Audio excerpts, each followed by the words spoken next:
আসসালামু আলাইকুম বন্ধুরা, কেমন আছেন সবাই? আশা করি সকলে ভালো আছেন। তো আজকে আমি দ্য আলকেমিস্ট বইটি নিয়ে আলোচনা করব। এই বইটি সম্পর্কে আপনারা সবাই জানেন। বইটি লিখেছেন পাউলো কোয়েলহো। তিনি একজন ব্রাজিলিয়ান লেখক।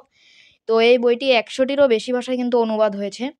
তো আমি এই বইটির কোনো রিভিউ দেব না, কারণ আমার থেকে বড় বড় রিভিউয়াররা এই বইটির রিভিউ দিয়েছে এবং এই বইটি সারা পৃথিবীতেই ফেমাস। তাই আমার রিভিউ দেওয়ার কোনো প্রয়োজন নেই। আজকে আমি এই বইটি থেকে আমি কি কি শিক্ষা পেয়েছি সেগুলো নিয়ে আলোচনা করব। তো এটি বাস্তবধর্মী একটি উপন্যাস, যেটি পড়ে অনেক ধরনের শিক্ষা পাওয়া যায়। তো সেই সব শিক্ষা নিয়ে আজকে আমি আলোচনা করব। তো চলুন ভিডিওটি শুরু করা যাক। পয়েন্ট নাম্বার 1, বইটি নিজের স্বপ্নকে গুরুত্ব দিতে শেখায়। বইটির সবচেয়ে পপুলার ডায়লগ, কোনো কিছু যদি মন থেকে তুমি চাও তাহলে পুরো বিশ্বব্রহ্মাণ্ড তোমাকে তা পাইয়ে দেওয়ার চেষ্টা করবে। পাওলো কোয়েলহো এটাই প্রমাণ করতে চেয়েছেন যে বইটিতে যে স্বপ্নের মাধ্যমেই জীবনের মানে খুঁজে পাওয়া যায়। জীবনের একটা লক্ষ্য থাকে যা আমাদের অনুসরণ করে চলা উচিত। নাম্বার 2, জীবনে সাফল্য পেতে হলে ঝুঁকি নিতেই হবে। বইটি আমাদের জীবনে সাফল্য পেতে হলে যে ঝুঁকি নিতে হবে সেটা শেখায়। সান্তিয়াগো বইয়ের মূল চরিত্র 100% শিওর ছিল না যে পিরামিডে গুপ্তধন আছে, কিন্তু সে তবুও ঝুঁকি নিয়ে এতটা পথ পাড়ি দিয়ে সে মিশরে যাত্রা শুরু করে।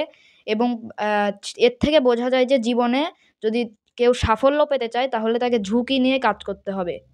জীবনের লক্ষ্য পূরণের পথে বাধা আসবেই, কিন্তু সে বাধা মোকাবেলা করে লক্ষ্য পূরণ করতে হবে। তো এই বইটিতে সান্তিয়াগো যখন মিশরের পথে যাত্রা শুরু করে তখন পথে তার বিভিন্ন ধরনের বাধা আসতে শুরু করে, কিন্তু সান্তিয়াগো বাধাগুলো অতিক্রম করে সে মিশরে পৌঁছে যায়। এর থেকে বোঝা যায় যে জীবনে যদি বাধাপ্রাপ্ত হয়ে থেমে যায় তাহলে জীবনে কখনোই সাফল্য আসবে না। সর্বশেষ এই বইটি আমাদের শেখায় যে আমাদের ধনরত্নের পিছনে, গুপ্তধনের পিছনে ছোটা উচিত নয়। সান্তিয়াগো যখন শেষ পর্যন্ত মিশরে পৌঁছে যায়, সে গুপ্তধন পায় না। সে গুপ্তধন যখন নেবে সেই সময় সে বুঝতে পারে যে গুপ্তধন তার নিজের মধ্যেই আছে। তো এমনকি আমাদের সকলের মধ্যে গুপ্তধন রয়েছে। গুপ্তধন আপনারা নিজেরা কেউ কেউ বুঝতে না পারলেও গুপ্তধন কিন্তু সবার মধ্যেই আছে। আমাদের এই গুপ্তধন, ধনরত্ন এগুলো হলো ক্ষমতা, ভালোবাসা, আত্মবিশ্বাস এগুলো। তো দ্য আলকেমিস্ট শুধু একটি বই না, এটি একটি জীবন দর্শন।